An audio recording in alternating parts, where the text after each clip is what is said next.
Okay, it's the QPR View. Good evening, Jawad. Let's look ahead then to the Rotherham game. How are you? I'm good, thank you.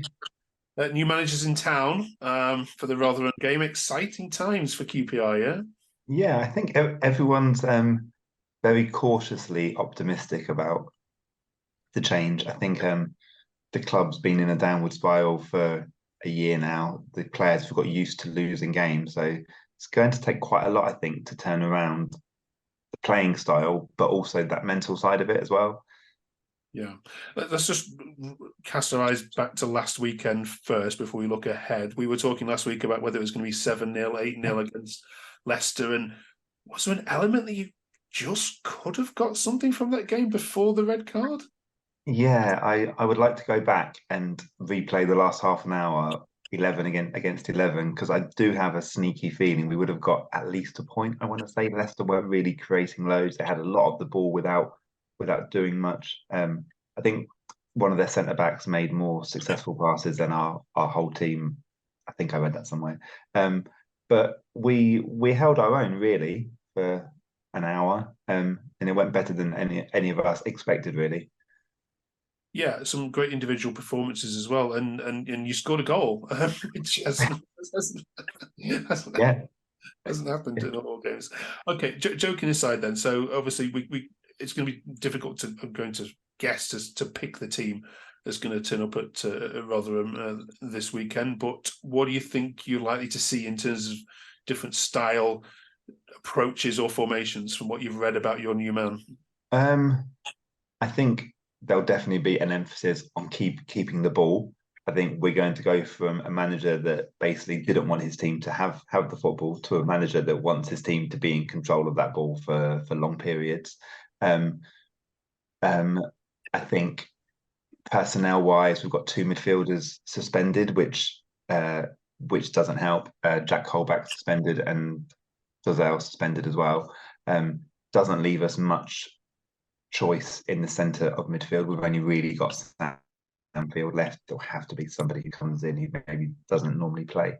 But I would have thought Willock will be back in team, and I think a lot of hope is going to be pinned on his shoulders now. Okay. We'll get some predictions then for you. Stay right there. Okay, before we get some predictions, then I'll let you two have a little chat with each other about what it's like being down there and any aspirations for getting out of it. um, we have to be hopeful that we've got a good enough squad, but historically, games like the one on Saturday are ones that we don't seem to pick up points in.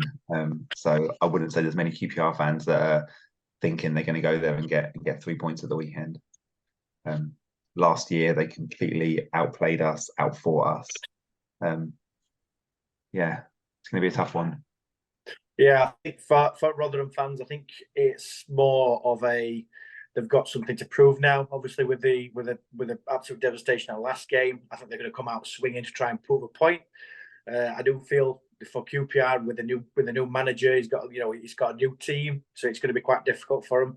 But I think, like I said, it's really hard when you've got all these bottom teams just scrapping for the bit of points that we can get, and we're all fighting for the same thing. But I think from a Rotherham perspective, I think we're trying to prove point that they are good. They are a good team.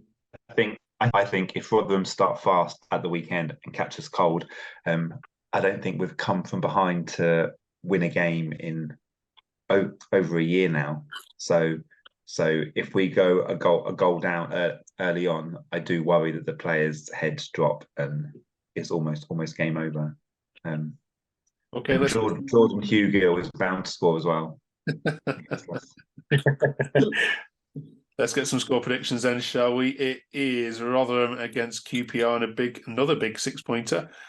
Reese, let's go with you first. You're at home, so come on. This is where you get your points. Yeah, I think Rotherham, like I said, I think Rotherham's going to come out swinging. I think they're going to throw everything at it. Just what I've seen videos of, they've all said, we've got something to prove. So I think I'm going to go for a 3-0. I think they're going to come flying out the door. Yeah. Great. Love that optimism. Jawad, new manager in charge. What's it going to be? I think the realistic aim will be 4 points from the next two games. Which way round that comes, I don't know. I'm pretty sure everybody at the club would take a point at the weekend. So I'm going to go very uninspiring 1-1 draw. Well, okay, as long as there's goals. Right, listen, thank you both. It's been a pleasure as always. Good luck for the weekend. It'll be tense and nervy, but hopefully you get some sort of enjoyment out of it. Enjoy and behave, and we'll see you next week. Thank you. Cheers. See you later. Bye. Thanks.